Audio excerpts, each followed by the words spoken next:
ಸಂಘ ಅವರು ಕ್ಯಾಪ್ಟನ್ ಅಂತ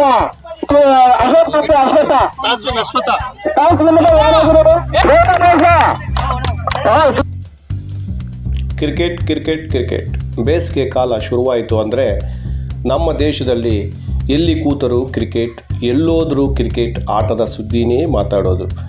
ಮತ್ತು ಬೆಳಗ್ಗೆದ್ದರೆ ಪ್ರತಿ ಹಳ್ಳಿಯಲ್ಲೂ ಬೀಡು ಬಿಟ್ಟಿರುವ ಮೈದಾನದಂತಿರುವ ಜಮೀನುಗಳಿಗೆ ನುಗ್ಗಿ ಅತಿ ಉತ್ಸಾಹದಿಂದ ಯುವಜನತೆ ಬ್ಯಾಟು ಬಾಲು ಹಿಡ್ಕೊಂಡು ಫೀಲ್ಡ್ಗೆ ಎಂಟ್ರಿ ಕೊಟ್ಟು ಸುಡು ಬಿಸಿಲನ್ನದೇ ಕ್ರಿಕೆಟ್ ಆಡ್ತಾರೆ ನಮ್ಮ ದೇಶದ ಯುವಜನತೆ.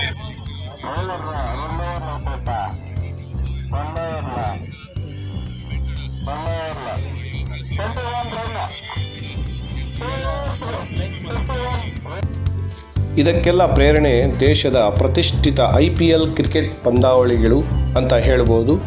ಈ IPL ಕ್ರಿಕೆಟ್ ಆಟ ಇದೇ ಬೇಸಿಗೆಯಲ್ಲೇ ಶುರುವಾಗೋದು, ಈಗ ನಡೀತಾನೂ ಇದೆ.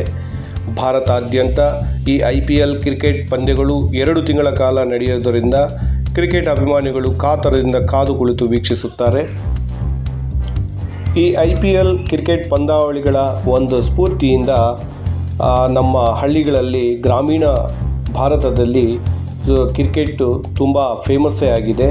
ಇದಕ್ಕೆ ಸಾಕ್ಷಿ ನಮ್ಮ ತಿಮ್ಮರಾವತ್ನಹಳ್ಳಿ ಪಂಚಾಯಿತಿಯ ಬಿಕನಹಳ್ಳಿ ಗ್ರಾಮದಲ್ಲಿ ಕ್ರಿಕೆಟ್ ಟೂರ್ನಮೆಂಟ್ ನಡೆಸಿದರು. ಇದರ ನೇತೃತ್ವ ವಹಿಸಿಕೊಂಡ JDS ಯುವ ಮುಖಂಡರಾದ ಚಂದ್ರಣ್ಣ ಅವರು ಮತ್ತು ಹಿರಿಯ JDS ಮುಖಂಡರಾದ ಶ್ರೀನಿವಾಸ್ ಗೌಡರು ಗ್ರಾಮದ ಯುವಕರಲ್ಲಿ ಸ್ಫೂರ್ತಿ ತುಂಬಲು ಬಹುಮಾನಗಳನ್ನು ಪ್ರಕಟಿಸಿದರು. 2 ದಿನಗಳ ಕಾಲ ನಡೆದ ಈ ಟೂರ್ನಮೆಂಟ್ನಲ್ಲಿ ಪ್ರಥಮ ಬಹುಮಾನ ಮತ್ತು ದ್ವಿತೀಯ ಬಹುಮಾನ, ತೃತೀಯ ಬಹುಮಾನ ಮತ್ತು 4ನೇ ಬಹುಮಾನ ಅಂತ ಪ್ರಕಟಣೆ ಮಾಡಿದರು.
ಎರಡು ದಿನಗಳ ಕಾಲ ನಡೆದ ಟೂರ್ನಮೆಂಟ್ನಲ್ಲಿ ಪ್ರಥಮ ಬಹುಮಾನ ವಿಜೇತರಾದ ಲೂನಾರ್ ಲಯನ್ಸ್ನ ಅಶ್ವಥ್ ಅಂಡ್ ಟೀಮ್ ಮತ್ತು ದ್ವಿತೀಯ ಬಹುಮಾನ ದೇವರ boys Ashok Yadav and team, ತೃತೀಯ ಬಹುಮಾನ lion Kings Surendra Babu and ಟೀಮ್ಗೆ, 4ನೇ ಬಹುಮಾನ ಬ್ಲೂ ಸ್ಟಾರ್ನ ಸೋಮಶೇಖರ್ ಅಂಡ್ ಟೀಮ್ಗೆ ವಿತರಿಸಲಾಯಿತು.